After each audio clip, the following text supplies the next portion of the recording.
kelen no k'u sen n'u bolo siri an bɔra k'o ɲɛfɔ maliyɛnw ye an y'an t'o fɛ komi ala y'an garisigɛ ka baara kɛ wasabulon kɔnɔ an kun bɛ to k'a fɔ sariya minnu bɛ ka baara sariya minnu bɛ ka taa wa wasabulon yɛrɛ n'o ye CNT ka baara ye mun ye a kun bɛ baara jumɛnw kɛ pour que mɔgɔw k'a faamu parce que fɛn min don n'i t'a kɔnɔ i t'a a dɔn kosɛbɛ a bɛ baara cogo min na ka sɔrɔ an yɛrɛ kun b'a dɔn a kɔnɔ fɛn caman bɛ an kun t'o dɔn donc o de la an bɔra k'a fɔ malidenw ye parce que ne nin bɛɛ bɛ ka kɛ malidenw ye jagoya la an k'a ɲɛf'u ye u k'a faamu donc an y'an t'o de la Korema miirina nan'o de la parce que an y'a dɔn malidenw bɛ yɔrɔ min na ne fɛn ma f'u ye u k'a faamu u sigilen bɛna to ten dɔw de b'u nɛgɛnɛgɛ tuma bɛɛ k'olu ye politiciens ye a y'aw sigi an de bɛ se ka faso kungo ɲɛnabɔ an de bɛ se ka faso kow ɲɛnabɔ pouvoir kan ka d'anw de ma donc aw se t'a la aw sigilen ten u bɛ kulonkɛ faso wari la fɛn fɛn kun kan ka kɛ ka faso jɔ u b'o bɛn u yɛrɛ ma u bɛ taa sow jɔ Amérique ni Faransi ni Canada ninnu na u denw bɛ taa kalan kɛ an sigilen bɛ an bɛ gɛlɛya la donc an bɔra k'o de ɲɛfɔ maliyɛnw ye an kana sɔn o sugu ma tugun ni fɛn fɛn ye Mali kungo ye an bɛɛ de kan ka wuli k'a bɛɛ kɛ ɲɔgɔn fɛ mɔgɔ si ma k'i den kɛrɛfɛ k'a fɔ k'i b'a to dɔw bolo ko parce que kunun u ye parti politique créé ko bi olu kɛra dɔnnibagabaw ye minnu bɛ se ka faso diriger an ko k'an ma sɔn o de ma parce que tuma bɛɛ n'i y'a bɔra u b'a fɔ ko non ko faso kungo a n'a dirigeli k'o kan ka di politiciens de ma nkalon tɛ tɛmɛ a kan ni ala ma dɔnniya min d'i ma même n'i taara parti kɛmɛ créer i tɛ se ka o dɔnniya sɔrɔ n'i y'a ye Mali bɛ gɛlɛya la tuma bɛɛ o de kun don u kɛlen k'an ka wari sɔrɔ sani k'u ɲɛsin faso jɔli ma u y'o wari ta pour que fanga kana kulu la donc u bɛ to ka mɔgɔw bolo lasɔn bi denmisɛnninw cayara carré kɔnɔ an denw cayara mɔgɔ wɛrɛw cayara minnu tɛ se ka baara sɔrɔ an ka hôpitaux kun bɛ yan u kun labɛnnen tɛ ko ɲuman furakɛli yɔrɔ yɛrɛ kun tɛ yen ko f'i ka taa yɔrɔ wɛrɛ tuma bɛɛ an y'o de ye o de ma bɛn an ma o de la an ye Korema sigi ka so ka mɔgɔw kunnafoni donc Korema sigili a miiri bɔra an de la an de y'a tɔgɔ da ne ani n dɔgɔkɛ Honorable Abubakar Sidiki Fɔnba ani Madame Mare Sita Santara donc n yɛrɛ sigilen filɛ sisan Korema Segali bɛ n kɛrɛfɛ yan Korema sigira kɔrɔ il est l'un des membres fondateurs a si ma fɔ a kɔ a document archive a bɛɛ b'a bolo donc mɔgɔ tɛ se k'a fɔ ko i bɛna fɔ ko e de ye Korema sigi ka sɔrɔ a sigi tuma ma k'i ɲɛna i tɔgɔ yɛrɛ t'a sɛbɛn kɔnɔ donc o kibaruya n bɛ fɛ k'o de fɔ a ye fɔlɔ sani an ka don kuma kɔnɔ. donc de ce fait a ka laɲini ye ka se ka bana minnu bɛ jamana kɔnɔ k'olu kɛlɛ n'a ma fili. kosɛbɛ mɔgɔw kana sunɔgɔ tugun mɔgɔ si kana na mɔgɔw nɛgɛ ka sunɔgɔ ko a y'aw kɔ dɔn olu de bɛ se ka faso jɔ bɛɛ nɔ la donc an bɛ fɛ bɛɛ de k'i ɲɛsin faso jɔ ma surtout sifinnakaw an n'olu kumana kosɛbɛ u k'u kɔlɔsi saniya la an b'o baara de la sisan bɛɛ ka se k'i ka quartier la saniya kosɛbɛ donc an bɛ taa dugu wɛrɛw la fana an b'a ɲɛf'u ye par exemple même école i b'a sɔrɔ a yɔrɔ dɔ kan ka repeint ani fɛn ninnu sani a k'aw jɔ ko mairie bɛ na ou bien a tɔgɔ ye di état de kan ka na kɛ ni aw yɛrɛ y'a bolo fara ɲɔgɔn kan même n'a kɛra 100-100 a bɛ se ka peinture boîte damadɔ san a kana mɔgɔ wele k'a b'o sɔrɔ a yɛrɛ bɛ se k'a repeint donc o fɛn sugu ninnu an b'o de ɲɛfɔ ou bien ka yɔrɔ nɔgɔlen to u k'o dabila bon sinon an ka jeune Korema jeunesse bɛ bi même sisan u caman bɛ ɲamanbɔw la ani fɛn ninnu dɔɔni dɔɔni don. Monsieur le Président, n'an bɔra yen actualité b'a obligé an ka taa ɲɛ an ɲɛ b'a la kunnafoni mun bɔra tout récemment minnu b'a jira k'a fɔ ko a ka mouvement n'o ye collectif pour la refondation du Mali k'a fɔ ko a cira et que k'a yɛlɛmana k'a kɛ alliance pour la refondation du Mali. Monsieur le Président o kuma in bɛ cogo di? o kuma in nkalon tɛ tɛmɛ a kan mɔgɔ min b'o kuma base la nin t'a siɲɛ fɔlɔ ye ka nin ko sugu kɛ parce que an y'a tigi wele tuma min na n'a donna Korema la an tun t'a dɔn kosɛbɛ kosɛbɛ na de an y'a dɔn ko nin cɛ in kunun kunnasini a y'i to MLA la ka na SEMA la ka b'o la ka na PDS la a tun bɛ PDS la a tun bɛ ASMA la sisan a bɛ fɛn de la CODEM de la Amion Guino ka parti au premier vice-président do a ye to de la ka n'i yɛrɛ sɔrɔ Korema fana kɔnɔ comme Korema parti politique bɛ don a kɔnɔ en même temps cɛ in mouvement de l'inclusivité o ɲɛmɔgɔ fana don mais an y'a don a kɔnɔ mais a mana olu si tɔgɔ la a nana yɛrɛ kelen dɔrɔn de tɔgɔ la voilà donc a y'i to de la comme a ka kɛwale ni an ta tɛ bɛn an y'a gɛn de ka bɔ an ka parti fɛn an ka mouvement kɔnɔ an y'a gɛn ka bɔ collectif kɔnɔ mun kɛ o kɛra le 27 an y'a notifié la k'a fɔ ko arajira complètement o de ma bɛn a ma parce que an y'a tɔgɔ b'an ka plateforme ni fɛn bɛɛ kɔnɔ le 27 donc le 28 a taara jama dalajɛ tan parce que ça le 28 ka so o y'a sɔrɔ a bɛ ni manamana kow la a y'a essayé ka chantage de k'an na k'a yira k'a fɔ bon ne an ma sɔn n ka fɔlen ma ne kana Korema ɲɛmɔgɔya la n bɛ se ka nin kɛ a la i y'a faamu a yira ale bɛ se ka Korema an bɛ se k'an tɔgɔ tiɲɛ a bɛ se ka fɛn ninnu bɛɛ kɛ donc a tun y'o bolo de ta même n'an bɛ fɛn dɔ la k'an k'o bɛɛ dabila donc n'ale ye mun fɔ dɔrɔn an ka s'o ma ne b'a f'a ye a bɛ fili la peut-être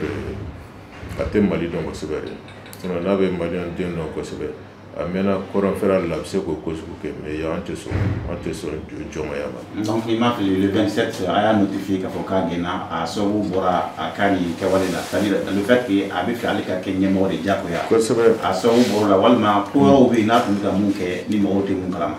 ko wɛrɛ bɛ yen parce que depuis loi électorale votera ja ka fɛn kun préparelen don a bolo donc an y'a ye a bɔra a bɛ ka taa fɔ dɔw ye ko a fɔra ale ko a fɔra an ye k'an ka voter loi électorale nin ye k'an y'an ban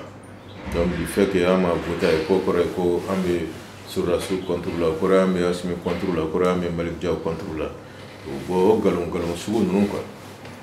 donc bɛɛ yɛrɛ b'a dɔn vote kɔni vote ye fɛn dɔ ye c'est personnel i bɛ voter en âme et en conscience mɔgɔ t'a f'i ye ka voter tan ne bɛ CNT kɔnɔ a mɛnna n ma deli k'a ye mɔgɔ k'a fɔ ou bien n yɛrɛ ko n ka wele i ka voter tan n b'a dɔn Malick Diaw ye cɛ min ye a ma deli k'o fɔ mɔgɔ si bɛɛ bɛ voter yɛrɛ yɛrɛ kuma tɛ Asimi ma ale yɛrɛ bɛ bɔ k'o mun fɔ o bɛ tɔgɔ tiɲɛ de don parce que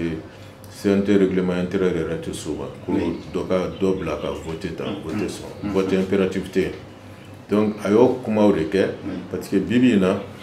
n'i taara ka nkalon da dɔ la k'a fɔ ko bɛ Asimi contre la mɔgɔw b'o i mabɔ o tigiw la donc a b'a kɔnɔ ko bɛɛ ye denmisɛnnin de ye n'a bɔra k'o denmisɛnninya kuma fɔ mɔgɔ bɛ da o sugu la ka tugu a kɔ bon c'est peu que dɔw sɔrɔla ten ka tugu a kɔ mais a bɛ ka jama min yira k'o ye Korema jama ye ninnu si tɛ Korema kɔnɔ a ye jama min yira n'a bɔra mɔgɔ 3 mɔgɔ 4 n'a ta n yɛrɛ ye mun dɔn tɔ ninnu taa o dɔ ɲini ka ban Korema siège bɛ yɔrɔ min na o caman yɛrɛ t'a yɔrɔ dɔn a yɛrɛ b'an ye an b'an ka mouvement na tuma bɛɛ mɔgɔ minnu bɛ tugu an kɔ ka taa Korema activité kɛ a bɛɛ b'u dɔn donc k'a fɔ n'a bɔra la ni Gabriel mun bɛ yen tɔ ninnu bɛɛ ye mɔgɔ fu de ye. donc n'i ma fili ma ɲinɛ hakili la i kan bɛ Mohamed Ousmane parce que on voit que a ye communiqué dɔ kɛ o don n'an kɔrɔ n'aw b'a yira k'a fɔ ko a ye mɔgɔ 2 bɔ a ka jɛkulu kɔnɔ n'o ye Mohamed Ousmane Mohamedou et Ataye Abdallah. ani Ataye Abdallah Ataye Abdallah o y'a bara dura de ye quoi. donc ale fɛnɛ nɔ bɛ ko in na ale fɛnɛ y'a yira k'a fɔ ko Korema ne fɛn a tɔgɔ ye di ne kunkolo ye mun fɔ ale tɛ se k'i ban parce que a ka maître de fɛn Mohamed Ousmane donc il est fidèle n'o ye mun fɔ dɔrɔn a bɛ sɔn o de ma. mais monsieur le président an bɛ se k'a dɔn kɛlɛ in kun yɛrɛ de tout est parti du vote de la loi électorale a ma se ka ɲɔgɔn ye o de la wa walima il y a longtemps peut-être mangamisɛnninw bɛ yen mɔgɔw t'a kalama mais aw yɛrɛ dama ni ɲɔgɔn cɛ o de ye ko ye quoi n'i ko kɛlɛ ne yɛrɛ bolo kɛlɛ tɛ yen je n'ai même pas ne yɛrɛ m'a faamu yɛrɛ tu vois Korema la an ma deli k'a fɔ mɔgɔ si ye cɛ si ye voter tan ou bien ni vote bɛna kɛ a bɛɛ ka voter tan o kuma yɛrɛ tɛ fɔ Korema kɔnɔ an bɛ faso jɔ kuma dɔrɔn de fɔ mais mun ye CNT kow ye an t'a kuma fɔ an barila ka mun ye dɔrɔn ale yɛrɛ taara ka nin kuma labɔ ten ka a bila CNT yɛrɛ fɛn WhatsApp page kan ko ne ni Abubakar Sidiki Fɔnba an votera tan donc an tɛ Korema ye tugun a bɛ tan a bɛ tan a bɛ tan mais yamaruya jumɛn b'ale bolo k'o kɛ nin mun ye ko labɛnnen de ye parce que Korema ye barila k'a dɔn ten Korema ye place ba ta Mali kɔnɔ sa bɛɛ bɛ Korema tɔgɔ fɔ la o ma bɛn dɔw ma depuis longtemps u ye mɔgɔ caman ci ka na an fɛ yan u bɛ fɛ k'a dɔn Korema dilannen don cogo min na Korema bɛ marché cogo min na tuma bɛɛ u bɛna ɲininkali la an b'u caman dɔn même u b'a lajɛ mɔgɔ minnu bɛ Korema na u bɛ to k'o wele kɛrɛfɛ na don an ka parti la na don an ka parti la an b'a dɔn o caman tun bɛ mission de la mais ale ta ye ne barila na parce que an tun t'a dɔn k'ale fana tun bɛ mission de la y'a ye parce que an ka korima mɔgɔ dɔ bɛ minnu bɛ région kɔnɔ olu yɛrɛ étonné ra k'olu t'a dɔn a y'u ka numéro sɔrɔ cogo min a bɛ k'olu wele ka wari proposer olu ye k'olu ka tugu ale kɔ bon n'i yɛrɛ a yɛrɛ bɛ korima dɔn korima an tɛ foyi kɛ wari fɛn k'a fɔ ko wari kɔsɔn an bɛ tugu i kɔ an y'an ka sifinnakaw préparé o la an ye mɔgɔ préparé o la o de la a bɛ ko mun kɛ o tɛ ka ɲɛ a bolo parce que mɔgɔ si tɛna tugu a kɔ korima la wari nɔfɛ n'i bɛ wari ko de la dɔrɔn an yɛrɛ bɛ écarté ka bɔ yen. Monsieur le Président b'i fo hakili la o kuma in o faamuyara bon puisque hali n'an bɛ ka kuma korima kan mais je crois que hakilina dɔ de tout est parti d'une question et il est vraiment intéressant mɔgɔ fana ka se k'o dɔn parce que n'i ma fili ma ɲinɛ explication b'a yira k'a fɔ an ma se ka ɲɔgɔn faamu hali ni problème wɛrɛ tun bɛ yen an ma ɲɔgɔn faamuya ka da vote loi électorale vote ko in de kan. Monsieur le Président, il faut débat parce que comme il y a fait, le vote est personnel. Tout à fait. Le vote en âme et en conscience. Moi, je sais qu'il y a un vote à voter. Donc, n'a y aurait pas, mais qu'on le fait, fait de la minute qu'elle a donné. On aurait pas là quoi. Au coup, il y a un réveil qu'on réunit, c'est ça. Parce que comme à Tagamano Foraya, mais PDH laboratoire, Asma laboratoire, avec Codium Nassan, Sanaka Dola. Ay MLA ka ay SEMA ka ay yɔrɔ jumɛn kɛ donc mɔgɔ min don professionnel de don nin na quoi ka don organisation na ka essayer k'u tiɲɛ ou bien ka fɛn dɔ kɛ donc a ka baara ye nin il est très fort dans ça donc a bɛ k'a ka talent yira o de la quoi donc an fana bɛ k'a lajɛ sinon foyi ma k'a la yan. Ok n t'a dɔn n'a y'a sɔrɔ hakilina wɛrɛ bɛ n tɔɲɔgɔn la sinon a tun ka di n ye fɛnɛ n'a ma président je vraiment k'i hakilinata fɔ loi électorale in kan. Comme ça fait aussi partie des sujets d'actualité. Il y a vision, Korima avec la vision et loi électorale, comme il y a des problèmes, au donner signaler les marques,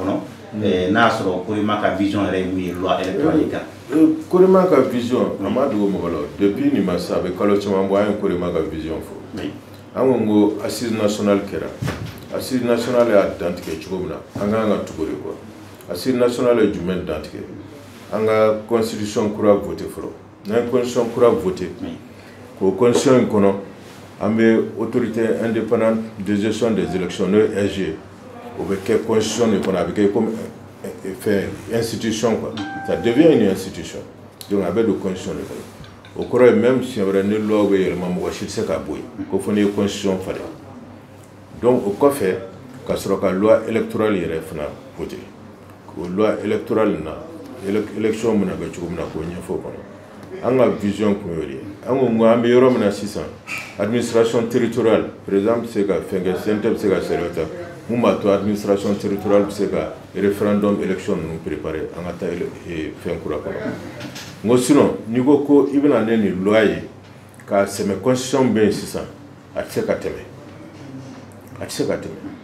donc au loi nale ni nana ka constitution to en bas de CNT commission loi au conseil gâté ou bas article à bien constitution parce que c'est que n'a maquetté même pour constitution la conseil gâté donc on a fait mon 600 constitution tb aéré amendement chara mona parce qu'il y a à quelque bien constitution donc on l'a ngo ye confession ta ka blanya fait parce que constitution kurare kunga ta flo autrement ni loi a tali comme comme il y a quitté on nous dans la loi 600 en automatique on là on sait qu'à voter bon ni ma son fin formule vraiment il sait qu'à au fond débat de fond là il sait qu'à on là fana on est contre tout tu vois quand faut couvrir d'autres non parce que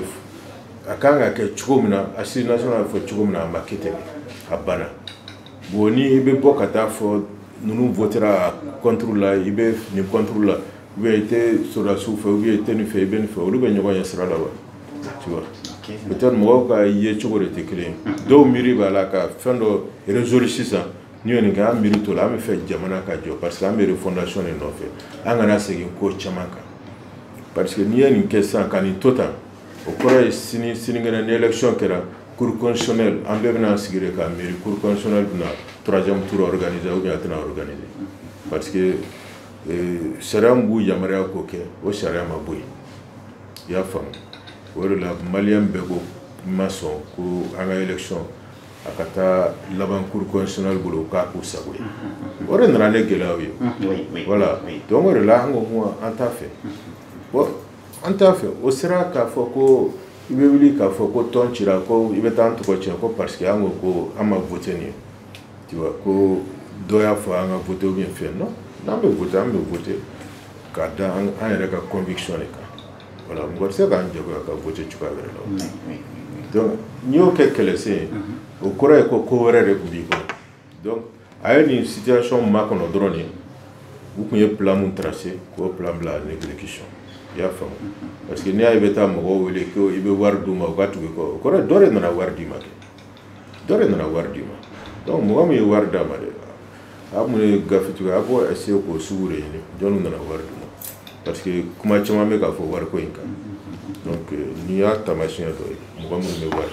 donc abe amsika ko abe autorité ko et puis fond fait vita allant dans le sens de la réformation Korema est prêt également à soutenir Korema sigira munka comme transition demain comme go bere bado malla Korema baramuke pour que Maliens ga son transition ala drone bado parce que même barachima mega ke nanga nyefoli kunte akumega sanju goro washi parce que mo bala mo jamana dongu te ba kalam ani boraka baranyimo fotima be e be se ko barabe ka foko dobina adake dron ka o takaboy obseka ke wa tu vois ay même a sigilembe Korema sherila an rere ya investi an rere ka waru kan beke mo ma drome dama kande donc ambo beke ko ambe Mali refondé e mo kele mina wili dro ko no ko me Mali contrôle na dai ale an ale te kelen parce que même yale laje kuna ale marfata Mali kama bira tukule me Mali ko anduma fali ama da jamana jafa donc abe fe ka o nyagami munke ana tseka do kanika orela anya arabie ka boy complètement ate Korema la tout OK justement comment nika malabana let me fait donc comme dans le communiqué fait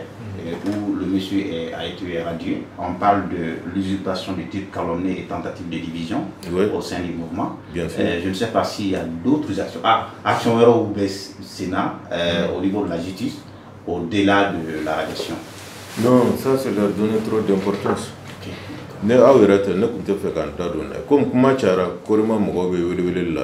pour que ka kuna fonu duma dron ko sinon ne kele ngan be ne ro ko monte u jabi parce que ngom mo ni willa ka ko sini kilete go ibe kuma fu drone fola sona jari ama jio ne e bora kena ma clé mbe bo ki kun chauffer voilà ewa justement présent anya ye ka ko Korema konna la CNT mo chama tu ba ko na loi la mo mo no voter au fly si ça ni ko mun kele fle na be fe na don aw ka jekulu konna la ni CNT mo ko to mun be o bolo bi no fa ali bi ka na ko na kele na wa. Bon, pour manipulation, quoi. Même avec question posée au Rome, comme à ma fin femme. Puis côté moi qui me Korema on a voté tout match amante voté que l'enco. Ama délicatie ka kuma ka me corrifier. Moi ma délicatie ka kuma Korema kono ka fo ni tigi be voté ta ni tigi te voté ta. Tout match amanga voté be fonyo ngo korate ko amekele la. Mais ni dans le débat au fin au plan au corré ko manipulation série là quoi même les questions posées tu comme là au corré où est kungulo fin doni donc il veut ka o yoro la je quoi akana to ka kuma sugu nous poser parce que mandat impératif té Korema masiko ka Korema sigira fin mun ga anga tradition de anga nketa